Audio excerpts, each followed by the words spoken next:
obrigada por ter aceito o nosso convite. A gente está aqui com o professor doutor Ricardo Fujihara. Ele vai trazer para a gente aqui um assunto extremamente interessante. Nós vamos falar um pouco sobre as suas pesquisas, nós vamos querendo te puxar para mais um programa para a gente falar de outros assuntos, porque é muito conhecimento e a gente está precisando muito disso aqui no programa. Mais uma vez, obrigada. E vamos lá, me conta um pouquinho como é que estão as coisas dentro da universidade. O professor Fujihara também é diretor do Centro de Ciências Agrárias da UFSCar no campo de Araras. Então, conta para mim, esse mundo de coisa que você desenvolve, Ricardo. Bom, primeiramente gostaria de agradecer, pelo convite, pela oportunidade de estar expondo aqui as nossas pesquisas, o que a gente produz dentro da universidade. Bom, no momento nós temos um grupo de estudos, e pesquisa, que é chamado GPEG, e nós trabalhamos na área de entomologia, e um dos principais focos é com bioecologia e manejo de formigas cortadeiras, que é um grupo de insetos considerado praga e que tem causado muitos problemas também, principalmente na área florestal, mas também trabalhamos com outros insetos praga, com outros grupos de insetos que têm importância dentro da cadeia do agro, Esse grupo ele trabalha para os métodos de controle. Basicamente, métodos de controle, mas também a parte de bioecologia, Por que bioecologia? Porque a bioecologia é o estudo básico, que nós vamos, primeiramente, identificar esse inseto, caso ele ainda não seja identificado, e entender a dinâmica biológica dele. Então, como é o ciclo biológico, como que ele se adapta, porque a partir desse conhecimento básico é que nós conseguimos, então, pensar em qual metodologia de controle nós devemos estudar, Então, nosso grupo hoje ele tem 6 alunos de mestrado, mais uns alunos de graduação de 4 cursos, de engenharia agronômica, agroecologia, biotecnologia e ciências biológicas. E essa interdisciplinaridade, essa interface é muito boa para nós, porque nós temos uma troca com diferentes áreas de conhecimento, Então, nós procuramos também sempre trabalhar com outros parceiros que trabalham com outras áreas de pesquisa, porque o nosso intuito, a partir desses estudos biológicos, é desenvolver pesquisas aplicadas, voltadas para o manejo e para o controle de insetos praga, principalmente. Por enquanto, esse grupo, a gente está falando aí de um grupo de pesquisa dentro da universidade, mas esse grupo, ele ainda tem a participação, apesar de parceiros e tudo mais, mas são sempre parceiros que ainda estão em área de pesquisa, a gente não está falando ainda do mercado. Certo. Sim, porque na realidade as pesquisas, elas geralmente quando começam na universidade, elas começam em pequena escala, Então nós fazemos pesquisas de curto a médio prazo, e quando nós chegamos a um protótipo, é a fase que a gente precisa ter um investidor ou um parceiro, que seja uma empresa, alguém do setor comercial ou da área de inovação, para que a gente possa apresentar esse protótipo e tentar levar, então, esse futuro produto para o mercado. Mas o que nós temos enxergado muito é a dificuldade que os pesquisadores têm, talvez por falta de conhecimento, de não ter tanto acesso ao mercado e à área de inovação, é que as pesquisas elas se focam na área acadêmica, muitas vezes produzem muitos artigos, dão resultados para muitos artigos científicos, mas de fato elas não chegam no mercado. Então existe um hiato que a gente precisa estar trabalhando melhor, falando um pouco aqui também como diretor, mas que a gente precisa estabelecer mais contato com o mercado, com a cadeia, para que a gente também entenda as dores do mercado, não só, muitas vezes a gente faz pesquisa sem entender a dor do mercado. E será que essa pesquisa que nós fazemos, ela de fato é importante para o mercado, Então existem, claro, pesquisas básicas acadêmicas que têm uma importância, lógico, dentro da academia, dentro das pesquisas, da ciência, mas também para atender aquilo que o mercado precisa, em termos de manejo, por exemplo, de insetos praga. E com uma agricultura brasileira com tanta tecnologia embarcada, a gente sabe que tudo isso começa na universidade e essa parceria é extremamente importante, para que a cadeia se complete e a gente também consiga dar mais força para esse caminho aí que tem se desenhado, no Brasil e no mundo, que é você conseguir fazer essa prevenção, enfim, esse manejo, essa correção do que for necessário, ah, do químico com o biológico, enfim, é um caminho sem volta, né? Sim. Está se desenhando, mas como é que vocês tratam isso hoje? Tá. Bom, na década de 70, né, começou o desenvolvimento do manejo integrado de pragas, o MIP, que durante um período a gente percebeu que houve uma aceitação, né, por parte dos agricultores de estar utilizando dessa ferramenta, né, para que nós pudéssemos fazer o monitoramento, a amostragem desses insetos e aí ter a tomada de decisão para realizar o controle ou não. Mas o que a gente observa, no geral, é que poucas pessoas têm feito. Existem dificuldades, lógico, né, porque o Brasil tem a expertise na produção de commodities em larga escala e existe uma dificuldade muito grande de mão de obra e de logística para que esse monitoramento possa ser feito. E essa é uma das grandes dificuldades que a gente tem. Em pequena escala, nós temos observado, né, que os produtores têm seguido, de alguma forma, algumas das técnicas de manejo integrado, e o manejo integrado ele não pode ser visto simplesmente como a integração do químico com o biológico, até porque nós temos dentro dos pilares do manejo integrado outros métodos, né, controle cultural, controle genético, e todos eles fazem parte, né, nós falamos dessa casa, que tem como a sua base a amostragem. Então, é muito importante que seja feito o levantamento quantitativo desses insetos no campo e observar se de fato há necessidade de entrar com o controle ou não. E isso tem sido feito muito pouco, né, na verdade, pelos produtores. A grande maioria tem trabalhado com calendário porque é mais prático e quando você pensa em controle químico, a maioria deles tem um efeito imediato. Quando se fala no biológico, nós precisamos ter um entendimento diferente, porque o biológico, pensando em organismos vivos, eles têm uma eficácia de controle mais lenta. Então, essas técnicas de manejo, elas precisam ser preventivas, pensando no tempo de reação que esses organismos vão ter com relação àquele inseto praga. Então, simplesmente colocar o químico com o biológico e dizer que é um manejo integrado ou que é um manejo sustentável, ainda carece, na verdade, de melhorias, né, com relação à incorporação dessas técnicas e do entendimento dos conceitos para que, de fato, seja sustentável. E quando a gente fala, eu imagino, né, que eu vou voltar um pouquinho na parte de pesquisa para depois a gente falar sobre o manejo integrado. Vou voltar um pouquinho no seguinte sentido. A gente estava falando que existe um hiato entre a pesquisa, né, ela vai até um certo ponto, e aí precisa existir aqui um personagem que vai ser aquele que vai desenvolver esse processo, né, para colocar talvez então as ações. Sim, da pesquisa, né? Exato, para escalonar isso, ou ver se é possível escalonar, porque às vezes não é. Sim, sim. Né? Nem sempre. É verdade. Na realidade, isso também é outra questão, porque quando nós trabalhamos na pesquisa acadêmica, é sempre em pequena escala. E grande parte desses estudos também inicialmente feitos no laboratório, né? Por quê? Porque nós trabalhamos com condições controladas e diminuímos as variáveis para tentar identificar se de fato aquele produto que a gente está desenvolvendo ele é eficaz ou não. Mas existe uma dificuldade para muitos insetos, né? Por exemplo, eu trabalho com biologia de formigas cortadeiras e manejo, né, de formigas cortadeiras, que é um grupo de insetos chamado social, insetos sociais que vivem em colônias, tem chamados também de superorganismos, que apresentam diversas estratégias de defesa que dificultam trazer o controle biológico, por exemplo, para o campo. Em laboratório... Os bichinhos são inteligentes. Eles são inteligentes, são unidos, trabalham coletivamente, né?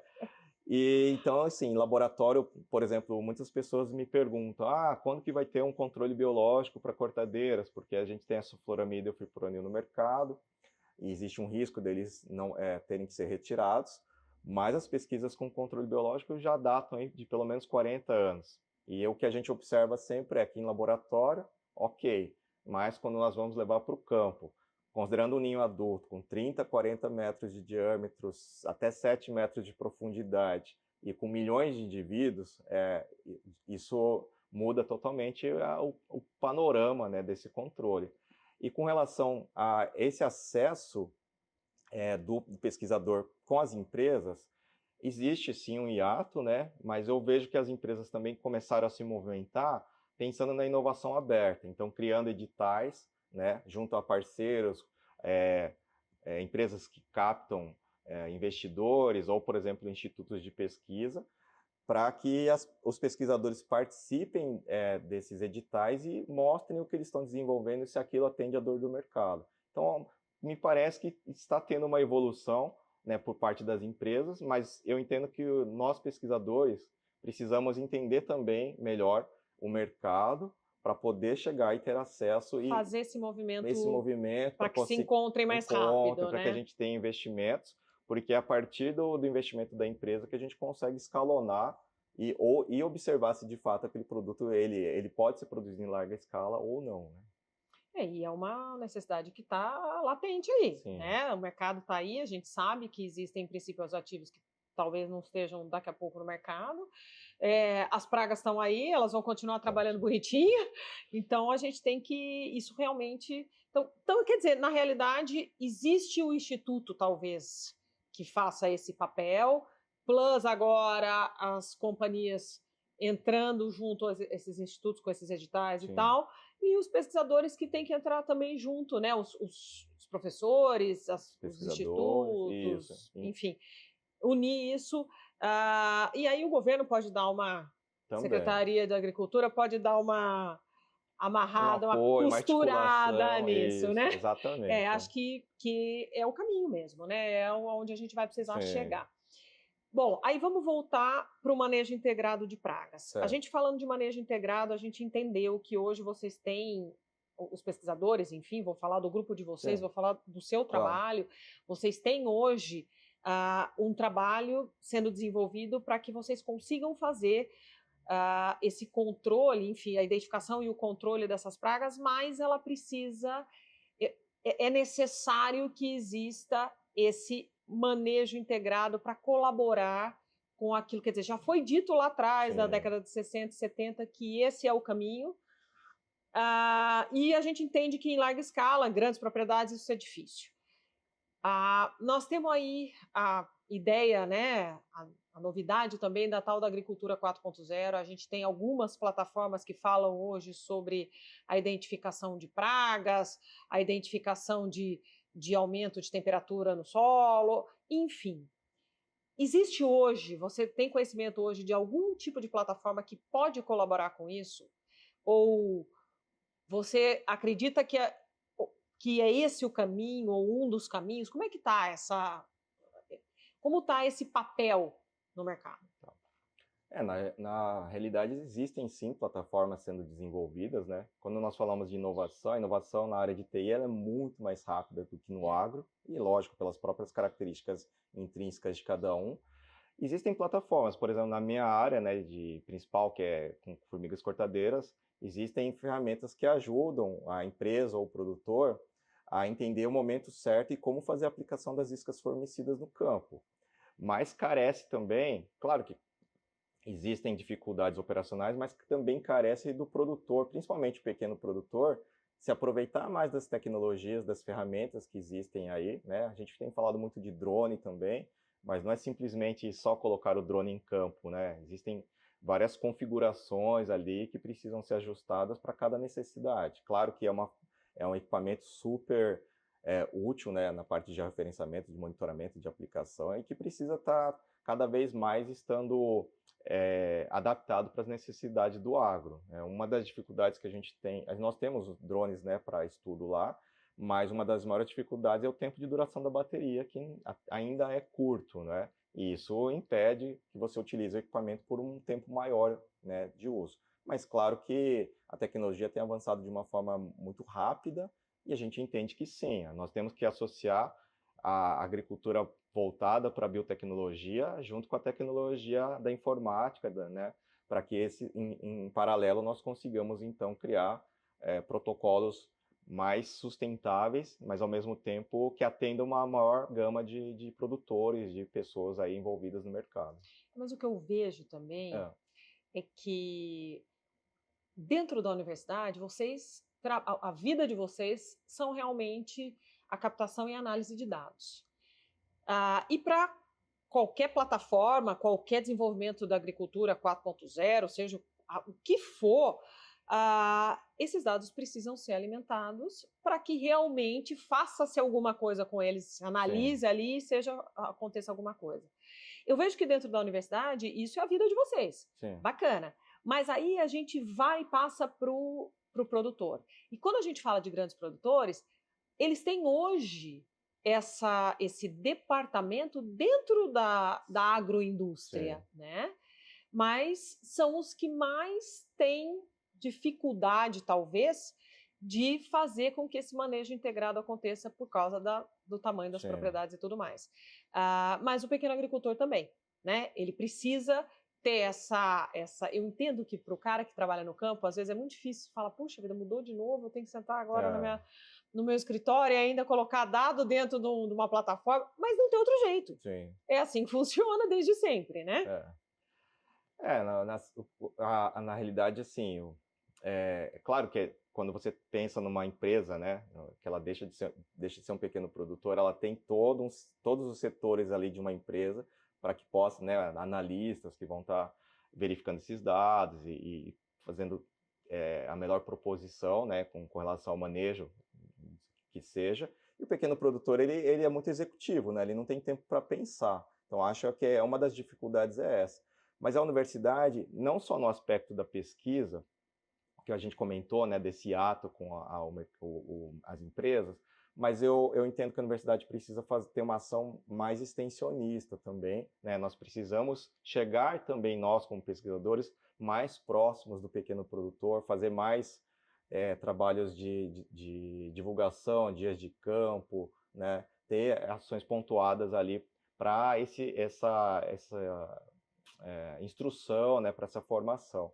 Mas uma dificuldade que nós temos na universidade é que, diferentemente de um instituto de pesquisa, né, ou uma empresa que foca no desenvolvimento de produtos, que faz só pesquisa, nós temos uma carga de trabalho muito grande, porque, primariamente, nós ministramos aulas, seja para graduação, pós-graduação, mestrado, doutorado, mas aí também temos que fazer pesquisa, extensão e administração, né? Então, eu vou colocar aqui fazer uma meia-culpa também, porque também não seria justo com os colegas dizer que só nós não fazemos a nossa parte. Eu acho que nós fazemos, porém nós temos muitas dificuldades, porque nós temos que desenvolver várias outras atividades ali dentro do nosso dia a dia, né? Então, por exemplo, um pesquisador da Embrapa, ele é focado no desenvolvimento de pesquisa e de extensão, mas ele obrigatoriamente não tem que, por exemplo, dar aula e fazer outras atividades, né? Então, isso também acaba sendo um peso, uma dificuldade maior para que a gente possa desenvolver melhor as pesquisas, né? Mas é aí que entra a ideia de parceria, né? Sim. Que vocês estão sempre também super abertos a tudo Claro, isso. com certeza. Mas eu acho que é essa a importância do trabalho desenvolvido por vocês e, enfim, pelo mercado que tem acontecido aí, né?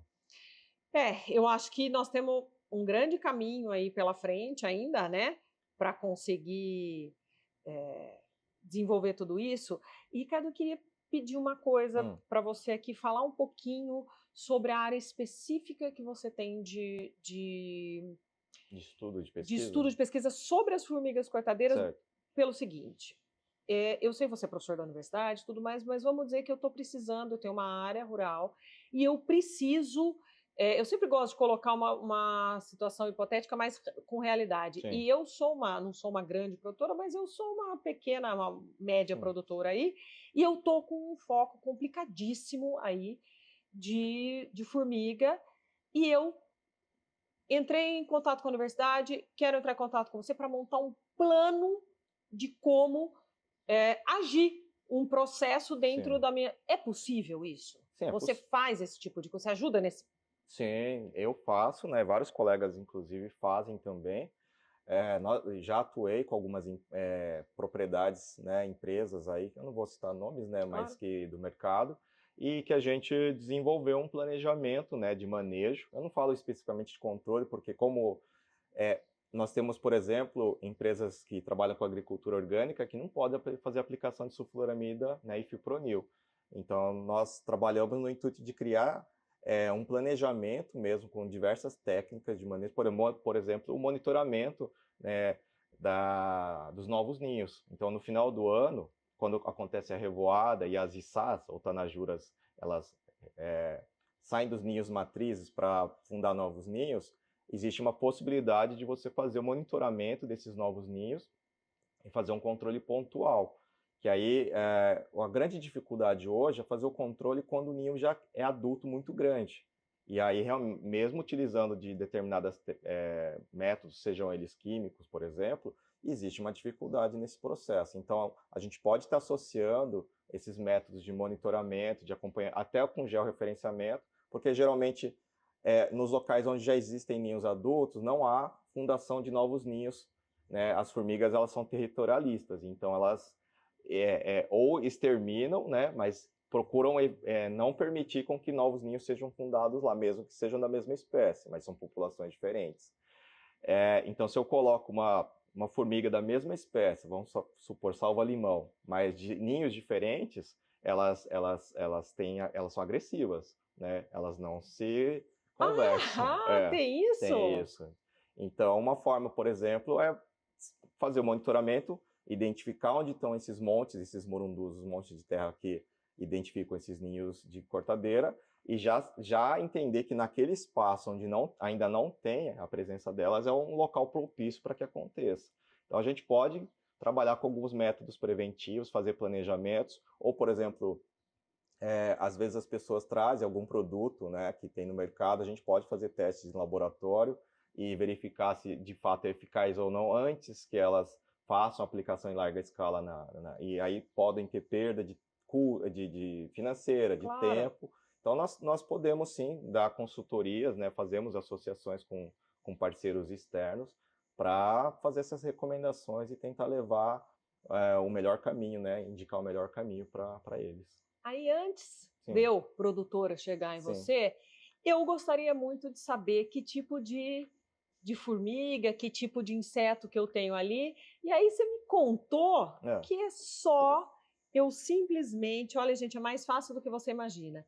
Você vai entrar na FEPAF, tá? Unesp FCA Botucatu, e lá você encontra para comprar este livro, que foi escrito pelo professor no mestrado. Foi minha dissertação de mestrado e deu origem a esse livro, né? E olha que bacana, gente. Você consegue identificar, eu vou abrir uma página qualquer aqui, com imagens e tudo mais, você consegue fazer identificação de insetos aqui. Já estou sabendo que está tendo uma cobrança para fazer uma edição nova também, mas essa é uma edição que a gente consegue trabalhar muito, muito bem aí. Sim, a identificação geral, né, dos insetos. Inclusive a própria CAB, né, utiliza na América Latina, distribui esse livro mesmo sendo em português para comunidades de pequenos produtores, para que eles aprendam a fazer a identificação básica dos insetos. Porque, por exemplo, você consegue diferenciar um inseto se ele é, por exemplo, sugador a partir do aparelho bucal. São identificações básicas que já podem indicar se aquele inseto, de fato, ele é praga ou ele é um inimigo natural e pode estar beneficiando ali a minha cultura, né? Você não precisa ser um grande especialista, você precisa ter olho e um pouquinho ser um pouquinho detalhista ali. Quando nós desenvolvemos, né, o software que deu origem ao livro, a ideia era desmistificar um pouco essa dificuldade que existe na identificação. Claro que os taxonomistas, né, eles têm toda uma metodologia, um critério que a gente entende que é dentro da área de identificação, de classificação de organismos assim, no geral, mas a nossa proposta sempre foi mais para estimular os alunos e também facilitar a identificação das pessoas que são leigas, né, ou que não são da área. Então ele tem sido utilizado, né, eu estou em parceria com um pesquisador, um professor da Colômbia, para tentar lançar uma versão em espanhol, né, e distribuir na América Latina uma versão desse livro também, né? Puxa vida, que coisa boa. Olha, só agradecer, professor Fujihara, nós vamos ter aqui um segundo bate-papo, porque tem muita coisa, a gente ainda vai... Praga é o que não falta, né? E insetos a gente tem vários e não necessariamente são pragas, Sim. então é legal a gente identificar, Também. entender um pouco, né? Desmistificar um pouco essa coisa que a gente tem com o que é ou não praga, o que pode, não pode, enfim. É importante também passar para as pessoas, né, para quem não é da área, que o conceito de inseto praga ele está relacionado ao fato daquele grupo de insetos ou aquele organismo causar perdas perdas para o produtor, para o homem, né? Quando a gente fala em termos ecológicos, termos ambientais, todos os insetos são importantes dentro da cadeia, né? E cada um tem o seu papel. Então é um conceito, claro, né? É importante que a gente faça essa distinção do que se torna praga ou não, mas lembrando que, né? Eles são pragas dentro do que a gente vê aqui na cadeia Uma cadeia econômica. Ou econômica, isso, né? Tá. Pois é isso mesmo. Mas eu quero te agradecer de novo e a gente vai voltar a falar. Eu que agradeço, mais uma vez agradeço pela oportunidade, né? Por poder trazer um pouco aí do que a gente faz no dia a dia para as pessoas, né, que não conhecem. E eu convido a todos também para visitar o Campus Araras, né? Não falo aqui só como diretor, mas também como pesquisador. Nós temos colegas que desenvolvem pesquisas diversas, têm trabalhos muito interessantes e que podem estar ajudando, né, as pessoas aí, sejam na cadeia do agro ou em outras áreas, né, e trazer as dores aí para que a gente possa ajudar a solucionar esses problemas do dia a dia. Tá? Mais uma vez, muito obrigado.